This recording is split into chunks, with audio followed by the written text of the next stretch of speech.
Welcome to the Roundtable. We're going to talk about adults using kids as weapons on this episode. How do you feel about that one? Also, welcome to next week, everyone, where we're talking about Ender's Game. If you tuned into our draft episode, I should have changed my sweater.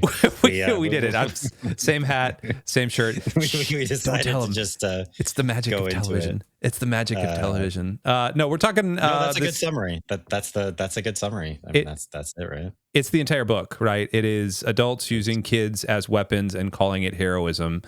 Somehow it is one of the most beloved science fiction novels ever written. And today we're going to talk about that. You've got the movie adaptation one. I've got this one here. I don't know which version this is. That one's better. I don't like the movie adaptation covers. Still haven't watched the movie yet. We'll talk about the movie. I have it like on my Plex server to watch. I think talk about it. I'll probably mention it. Okay. So the basics of what we do here at the book club, every month we assign a book to our community over at luxdigitalchurch.com, discord.gg/luxdigitalchurch. Come on over there. It's a fantastic community.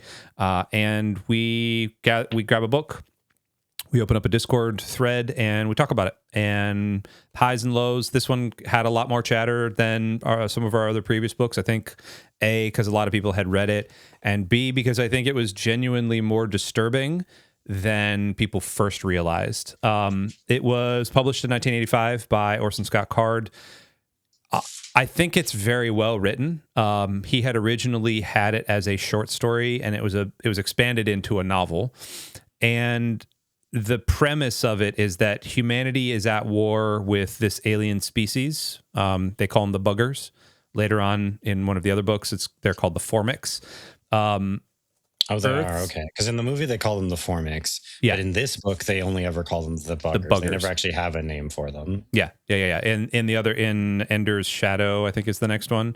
They call them the formics. Earth has this military, and their military recruits are gifted children that they train as commanders. And then this little kid, this like 6-year-old kid, toddles onto the scene and kicks a dude in the groin and kills him. And his name is Ender Wiggin. And he is humanity's best hope. 6-year-old who's kicking people in the balls. It won. I wrote down here. It won Hugo and Nebula awards. So there you go. Sure. It is required reading in multiple military academies, which I think is that's a very fascinating thing. This is required reading in the military. It's kind of crazy. It's interesting. I would be curious as to why. I mean, I know it's a military academy, and there's conversations about psychology and like putting pressure and like leadership, and so I guess I get it. I'd be interested to hear the breakdown of what they trying to extract from it. Yeah, that's one of the biggest differences between the movie and the book. Is in the book he's 6, in the movie he's like 12 or 14 at the beginning. It's a little more palatable. It is, and like you're just not going to get a 6-year-old to play what is in the book. I wouldn't think, right? So, and you just couldn't do that in a movie. So, they age them up, which I understand why. In the book, it's really jarring when you consider that. Like again, I think I've read this book before, but I think I had the movie in mind. So when I was reading the first couple chapters, and it's like 6 years old, like man, like he should be in grade 1, and he's going to battle school, like and living on his own, isolated from everyone. He like kills a kid. I mean, he does it unintentionally, but just like beats him to death. Like that's rough, man. This book starts like, and it's just brutal from the very beginning. When did you first read this book? Like, what was your context for it? I think a couple of years ago I read it. Okay. I had been interested. I think I'd maybe seen the movie before I ever read the book. And so I was kind of interested in it. I don't think I ever read it in school or anything. I know sometimes it's assigned, but maybe not so much anymore. Orson Scott Card is, I think, somewhat of a persona non grata at this point. So maybe not anymore. The less said about that, the better. Yes, we won't dwell. But a couple of years ago, I read it and I enjoyed it, and we were looking for something that would be good for the book club to do. And this came up. It's a classic, or at least a modern sci-fi classic, and pretty accessible. It's not that long. It's pretty understandable in terms of what's happening. Like it's easy enough to follow. It's pretty light. It's pretty heavy on psychology and pretty light on action for what it's about, like for what it is. So it's very interesting that it's kind of been the phenomenon that it's been since it came out. Yeah. Yeah. Let's just get right into it then. I want to talk, there's a couple of themes I want to talk about. First theme I want to talk about is the manipulation of Ender and how he's constantly being lied to. And then I kind of want to get into some of the core conceits of the Ender versus people. And then I kind of want to finish up with the genocide question, because I think that's the biggest one. But let's talk about the manipulation of Ender. So there's Colonel Graff, who is played by your friend and mine, Harrison Ford, in the movie. Yeah. Which I think is funny, and I haven't seen the movie, so maybe this is different, but Graff is pictured as getting like more and more obese and more unhealthy throughout the book. Right. Does Harrison Ford eating and whatever? Yeah, exactly. Like he's supposed to be Ender's friend. Like does Harrison Ford go through that transformation? I started the movie again the other day. I didn't get that far in it. I haven't actually watched it through, so I will have to go and finish it, and then I can report back on the Harrison Ford bodysuit. Did they add some pounds to him over the course of the filming? Deal? So I don't think so. I don't think they kept that subplot of his weight, which I think is very funny. But throughout the book, Graff and there's like two conversations that are being held. There's the main storyline of Ender, and then Valentine and Peter, which we can get to in a second. Yeah, we'll get to that. Yeah, because that's a whole world right there. But there's the main storyline, and then there's like a meta conversation happening between the adults, almost like the adults are. It felt like the adults were talking over the kids, right? Like, hey, we're smarter than the kids. Like this is supposed to be like behind closed doors. And it'll be like the intro to chapters, or at the end of like chapters, you'll have Anderson and Graff talking about what they're doing and reporting him to whoever, and like because of the tactics he's using or because of the training methods he's using. And so you have this kind of running underneath the officer conversations while we're in with Ender. Mm-hmm. But these adults are constantly abusing Ender. Maybe not outright abusing him, but definitely allowing him to be abused. They're psychologically torturing him. They're deliberately isolating him, and they're engineering all of these hardships that he faces. And I guess my first question to you is this heroism, or is it abuse? Or is it both? You know, like it could be both. It's certainly abuse. I mean, is it heroism on the part of Ender? Yeah, I guess so. I mean, it certainly takes an enormous amount for him to face everything he does. I mean, it's like a Whiplash situation, right? Like the movie Whiplash. It's the idea of like you just put as much possible pressure as you can on someone. You don't help them, and either you are going to turn them into the best version of whatever you're trying to make them, or they're just going to implode. And that's what they do. I mean, in Whiplash, they turns him into the best jazz drummer or whatever, and in this, he gets turned into the best commander that they've had. And so, is it abuse? Absolutely. They say multiple times that they won't help him. He can never think that anyone will ever help him. He has to be able to do it all on his own, or at least an adult will never like step in and do it for him. Essentially, like he does have people who work under him, like the cadets who kind of are underneath him that do help him in that sense. But like he has to believe that no adult will ever step in and help him. He has to be able to do it all on his own. And it's torture to him, right? And like multiple times they have to get Valentine to come, and because they have such a close relationship, he loves her, to kind of emotionally manipulate him back into the program because he doesn't want to do it anymore. Because he doesn't want to hurt people. He doesn't want to be like Peter, his brother, who hurts people and seems to like it, and we don't really know and whatever. But he kills Stilson. He later, we're obviously full spoilers here. He kills Bonzo later, unintentionally again. But like this idea of you don't just win the first fight, you win every fight. Like you beat the enemy down so bad that there will never be any more fights after that one. Yeah.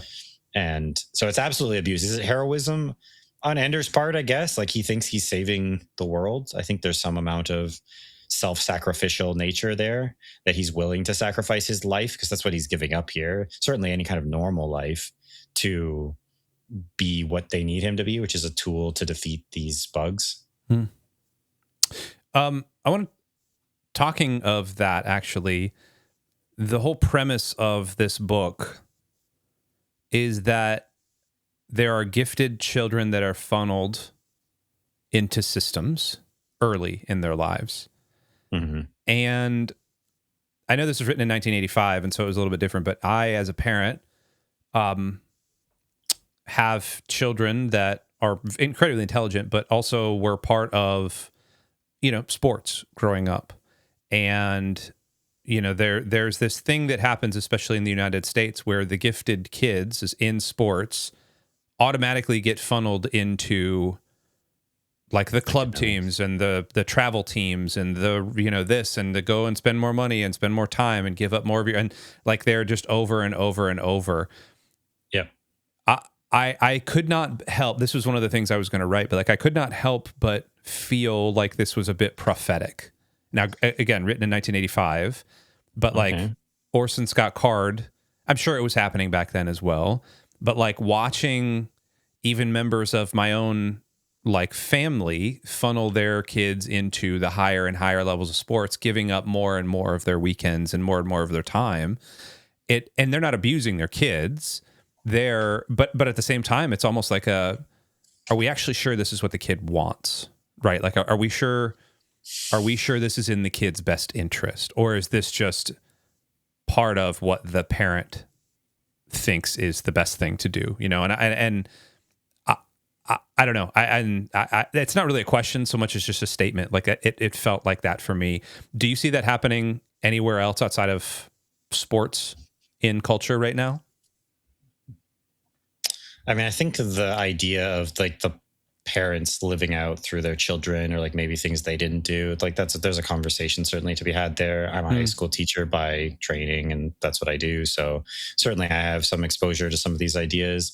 I worked at an international school for a couple of years. I had a student break down crying because he got an 88% because that wasn't high enough for the university he wanted to go to. That wasn't sufficient for the mark he needed for whatever prestigious university he wanted to get into. Literally in tears because of the amount of pressure that was on him. So it certainly exists. I mean, those ideas are certainly out there. This is more of a trolley car problem in the sense that they're just willing to sacrifice thousands of children's lives on the altar for potentially saving. Well, what we find out is like they're attacking, they're not defending anymore, but it's us or them, and their idea is we're going to sacrifice the lives of thousands of children, not maybe literally in the sense that they're all going to die, although many of them do. Any of the previous ones, a lot of them would have been in the ships that, I mean, spoilers, that Ender runs the battles for later. A lot of those people would have been other kids from the same schools who ended up captains of those ships or whatever. We're going to sacrifice these thousands of children, potentially, because however many years this has been going on, for ultimate victory over the Formics. So it's kind of the trolley car problem. And so in that sense, like you see it. I mean, if you think you're facing an existential crisis, like survival, like if you lose, you're going to be wiped out, then you're willing to do a lot, right? I mean, at that point, that's true. I mean, the end justifies the means becomes the question, right? Like, how far are you willing to go? How far are you willing to go to win? And they're willing to sacrifice all these kids' lives. Like, they'll never have normal lives. They'll never just be children. Yeah. I want to move into Peter and Valentine and Ender. Or Locke and Demosthenes, I guess, if we want to call him that. Yeah. So before we get into that, do you care about that plot line at all? Do you care about that subplot? I do not. I know later on it comes up in another one of the books, though. That's what I said. We had our discussion in the Discord, discord.gg/Lux Digital Church. We always have a book club forum, and we have posts for the books we're doing every month. That's kind of what I said in there, was like, I don't care about this subplot at all. I assume it's relevant. later in Yeah. other books. I assume this is relevant. Yeah. Because in this book, I don't care about it at all. No. I'm not interested in what's going on with Peter. The Valentine stuff is interesting only insofar as her relationship with Ender is important. Mhm. But the whole like Wirtan taking over the world, political manipulation, this, that, I just don't care Yeah. about any of that. I'm interested in Ender's story, not that stuff. Yeah, the question I had literally written was the Locke and Demosthenes subplot with Peter and Valentine get a lot of criticism for being unbelievable. Did it work for you, or did it pull you out of the story? Sounds like it pulled you out of the story. It was fine. I was just waiting to get back to the stuff with Ender. That's the stuff I cared about. Yeah. Is it unbelievable? I mean, it's a story about a 6-year-old who like is the smartest person ever or whatever. So like, I mean, I can buy that. And I don't know if they ever actually say it. Is the implication that they're all genetically engineered to be this intelligent or something? I don't know. I that was a subcurrent I was going to talk about later, but it feels like that. Because I don't think they ever say that, but it feels like I understand. I know there's the outlier kids who are like the geniuses, but I don't know if the implication is here these are just like genius kids, like sort of savants or like whatever, or like if these are genetically engineered to be this intelligent. I don't know. They never address it. But anyway. Yeah. I mean, if I buy that Ender can do everything he does, then I guess it's fine. Although, like, again, if you have enough of these kids, the implication, I suppose, is Ender's family is like the best of them. Mm-hmm. So I guess it makes sense that the two of them would be able to do what they do. Given what else happens, I don't, it's not that I found it unbelievable. I just didn't care. I just didn't care about the stuff happening back on Earth, really. So that was it. Believable. I mean, it's a movie about like wiping out bugs and like a 6-year-old becoming, or he's like 11 or something when he leads the fleet to destroy an enemy home. Like, you know, so I can buy that part of it, that they get involved in politics online anonymously and they're smart enough to manipulate people. Like, it doesn't take a lot of intelligence to manipulate people. Well, and that, again, going back to the prophetic thing, like in 1985, like they had the internet, but it was very, very, very rudimentary, and it was definitely not used the way it is now. And in 1985, Card is sitting there saying like, hey, at a certain point, this is going to be used to foment anger and, you know, psychological terror on each other and yada, yada, yada. And here we are in the year of our Lord 2026. And oh boy, we have AI that is... Seems like he was onto something. Yeah, it seems like he was onto something. And it feels very much like a 12, you know, Valentine was 12 at the time and Peter was 14 or whatever towards the end. It very much feels like a system of prompts that you could put in that could totally light the world on fire right now and have your dad and arguing at the dinner table with your mom about this, like very much feels like that. There was the thing that Peter was supposedly like brutal and power hungry and Valentine was empathetic and Ender is somewhere in between. And the implication there is that Card, you know, the author is saying like, hey, you need to be a good leader. You have to be brutal, but caring at the same time. Do you buy that, or is that me just kind of reading into it a little bit more? You have to. I think for the purposes, like you need to be able to build some relationships. I would think. You need to be able to convince people to follow you. Now that can just be charisma, I guess. You don't need to have empathy, which is what he has, right? She's like Valentine's too empathetic. He has some of that, but one of the big lines of the book, maybe the line, is that when I learn enough about the enemy to defeat them, that's when I also love them. Like that's what like the big line. I think I got that right from the book. That so he, in the effort to understand the enemy more, and in this case to understand the Formics more and more, he like learns to love them, and at that point he knows them so well that he can defeat them. I think there's something to that. I mean, I don't claim to be any kind of expert when it comes to strategy, military strategy, but even just like in my own experience being a teacher, I'm not a disciplinarian. Like I am much more of a try to get along, like joke around, banter back and forth with students. Like, so I think you definitely have to be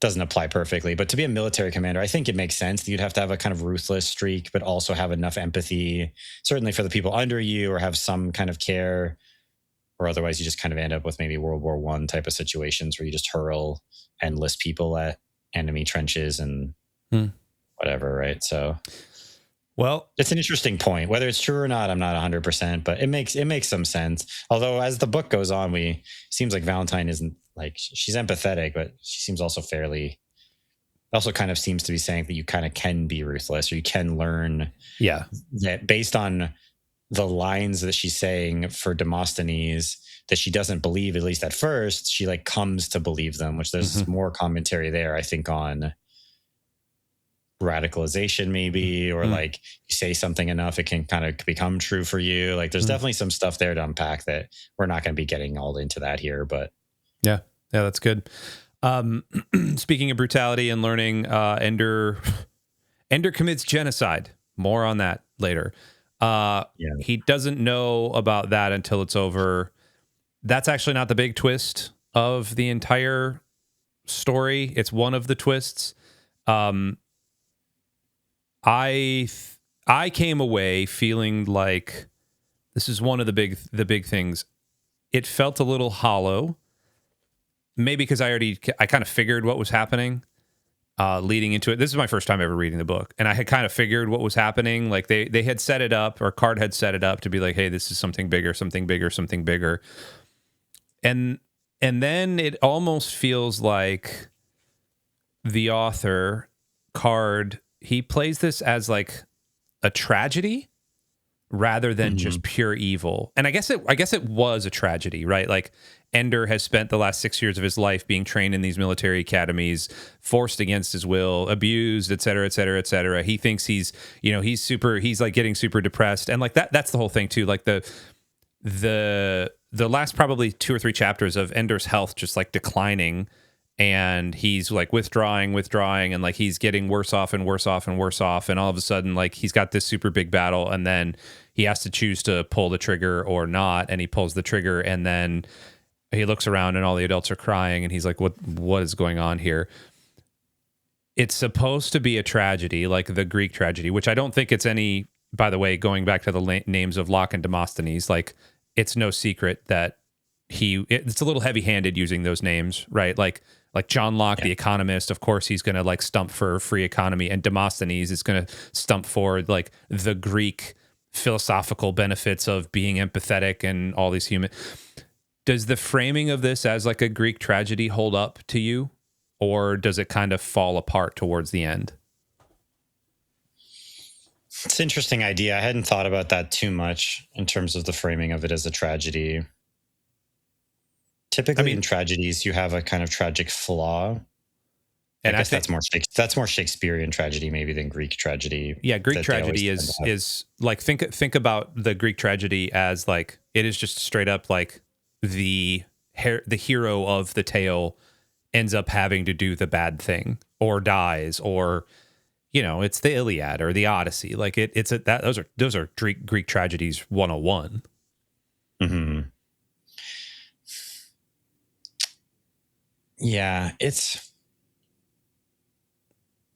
think it is a tragic story in the sense that you have Ender, who is, I think, genuinely sacrificing to try to be what they need him to be, and ultimately just gets used. So it is a tragic end for him. Now, in terms of the overall storyline, is it tragic? I guess it's tragic in terms of what happens to the Formix, although there's a little bit there that's kind of interesting. I think it's because there's also seems to be this idea when he finds the egg at the end, or like that the queen. I want to talk about that in a minute. Because the queen also kind of says that like it took her a long time to find another queen who didn't want war and who was like willing to work with her and stuff. And it's like there is an argument maybe to be had that like, would they have come back? Like this queen maybe wouldn't have, but like would someone else have come back? And also I wonder if it's a little bit of a cop-out in the sense that how many living sentient beings were killed? Like 20 queens maybe? Because the suggestion is all of the other ones are drones, right? True. Essentially. Maybe I'm misinterpreting that. Not that necessarily makes it better, or maybe it does. I don't know. Like it lands in a bit of an interesting spot because you have this monstrous thing that Ender does, and the reveal to him is brutal. But obviously all the people are like, weeping, like you say, like they're so excited. But then it does, the impact of it almost does get undercut a little bit with the knowledge of like, well, it's maybe like a certain number of queens, but all these drones are like sort of empty vessels, seemingly, less than maybe I was misunderstanding that. But then also, yeah, I think that again, that the queen sort of saying that it took her a long time to find one who was willing to work with her kind of suggests to me that, well, maybe they could have turned eventually. Like maybe that's not what Card was going for. So it lands in a weird spot for me because I think it's sending a bit of mixed messages towards the end. The Ender stuff is brutal though, like in terms of what it does to him and his progression, which I mean, the whole thing is like his character arc is devastating. So that stuff is very effective. In terms of the overall narrative, it's a bit more of a mixed bag, maybe. Yeah. It's funny. Orson Scott Card is a Mormon. We're not Mormons, obviously. I'm a pastor, and Templar is lead admin / overall like extraordinaire Christian around Lux Digital Church. We are, for all intents and purposes, evangelical Christians. We are not the right-wing evangelicals like that, but we are evangelical Christians. Card is a devout Mormon, and reading this through the lens of a pastor, it came through very much that he was Mormon. There's the concepts of guilt and redemption, and kind of the weight of that, the graceless existence really sort of came through the entire book, especially towards the end, because like the other main spoiler here is that the Formics, the bugs, they're framed as the enemy, but then it comes out that this is like the last twist on like the last 3 pages or whatever, just looking at it, last 3 pages, they were just trying to communicate and the humans were never listening, which is sad. And that's also part of the tragedy, right? Like there was a thing here that was supposed to be happening and they eventually all ended up dying because somebody wasn't listening. I felt the weight of the guilt, and it made me very uncomfortable in a way that I didn't think I was ready for. Did you feel that? Did you feel the guilt? Like, how did you read the overall ending, I guess is my big question for you. Yeah, it landed in a weird spot for me. I understand Ender's guilt. I don't know if the guilt of the book lands for me in maybe the way he was going for. Just because I feel like he kind of undermines it a little bit towards the end. Yeah, I agree. So for Ender's perspective, yes. I think the fact that he even gets out of bed ever and does anything for the rest of the book is kind of miraculous. Because like having that dropped on you, that like you thought these were games and it wasn't, it was all real, is just monstrous. Yes. To be manipulated in that way because they knew that you wouldn't do it if you knew it was real. So that I feel, and his guilt I feel, and so his personal development and feelings, I get that. The overall kind of message in terms of where it lands, I don't know. It's okay. It's okay. Okay.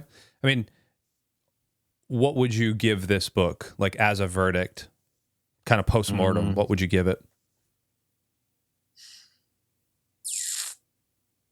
7.5, maybe. Okay. I think it has moments that are very strong. Overall, I enjoy it. But like I said, I don't really like the Locke and Demosthenes stuff. I think the ending is a little strange. But overall, I think it's effective and it's interesting. So like right now, probably like a 7.5. Like maybe if you ask me a week from now, it might be an 8, but it's in that range, like a kind of a 7 to an 8. I like it. I don't love it. I liked Mistborn more that we did last month. Yeah, I agree. Very different book. It's like very, very different book. But I enjoyed that one a lot more. And I mean, it is more of an enjoyable book. This is a very dark book, but yes, it was good. It was well executed. I'm not totally into everything he was doing. Yeah. I'm going to separate the art from the artist. I know Card has come out with LGBTQ comments that are, well, I'm not even going to gauge with those. Those you can go and Google and find those pretty. I'm going to divorce the art from the artist. I'm going to give the first probably 6 chapters, 7 chapters of this book. I was like, all right, I'm in it. You seemed on board. I remember you posting early in the sort of discussion that you were into it, or you were kind of feeling it. I was in it. And then I don't know if it was the Locke and Demosthenes stuff. I think actually the thing that I felt was that guilt thing of like, I felt like the writer's guilt. I felt like he was trying to absolve himself of something that maybe he had been abused in his past. Like maybe I don't know. This is purely speculation. Sure. Like that. I don't know. But that it felt like there was something there that he was like trying to work out. And right. I'm a pastor. Like I talk to people about that stuff all the time. And Sure. it just felt like another counseling session that I was reading through. And then I started even thinking about the basics of like, why are they making these 5-man, 20-man teams, 4-man, 18-man teams or whatever, like fly around rooms? Like, what does this have to do with starfighters? Like just even little things like that. Like what are we learning tactics with this? Like what is this just a thing of suffering? Like eventually it's kind of like, I guess it's there. Like, but Ender then is communicating with like 7 different people about commanding legions of ships, but like he's not actually flying now. Now he's, I don't know. It felt that felt a little thin to me, you know? He doesn't really get into it that much. And I think frankly, he's kind of weak on the tactics stuff. Yeah. I just don't think he's all of that knowledgeable about it. That was another problem I had with the book, was that if you're going to make a character whose whole bit is that they're just smarter than everyone, that's tough as an author, because you better know how to write that. And like, no offense to Orson Scott Card, but like, I don't think he does write it all that well. No. Because all the stuff, like once Ender takes over, I think it's chapter 10, Dragon, where he takes over his own army. Mm-hmm. He starts doing these like tactical changes. Like every other army, I guess, has 4, they call them tunes, but like it's like squads of 10.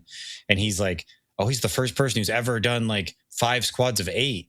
Like the first one ever. Yeah. These are like the smartest kids in the world. Yeah. Like these people learn military strategy like from throughout history. And like they've never learned small unit tactics from like World War II. Like they did this then, like, or before, and probably, but like definitely in World War II, the Allied armies were known for this. The American army was known for this. Like, give the people below you a lot of freedom to pursue the conflict how they see it in their zone. Give them a lot of agency, small unit tactics. They can do a lot of damage, and that's kind of what he does here. And it's like, no one's ever thought of this, really. Nobody ever in this school of geniuses. Nobody has ever thought to change the number of squads and the number of guys in the squads, and to like have it be more sporadic in terms of how they attack, or like separated along the walls and stuff, and not just attack in a formation. It's like, no one ever. That I think is weak, because again, if you have a character he's just smarter than absolutely everybody, you have to execute that well. And I don't buy that. I don't buy that no one has ever tried anything. Like if you're going to have him come up with some tactics that are revolutionary, fine, but then have them be revolutionary, in which case these ones I don't think were. Yeah. He essentially, they reenacted a Trojan horse one.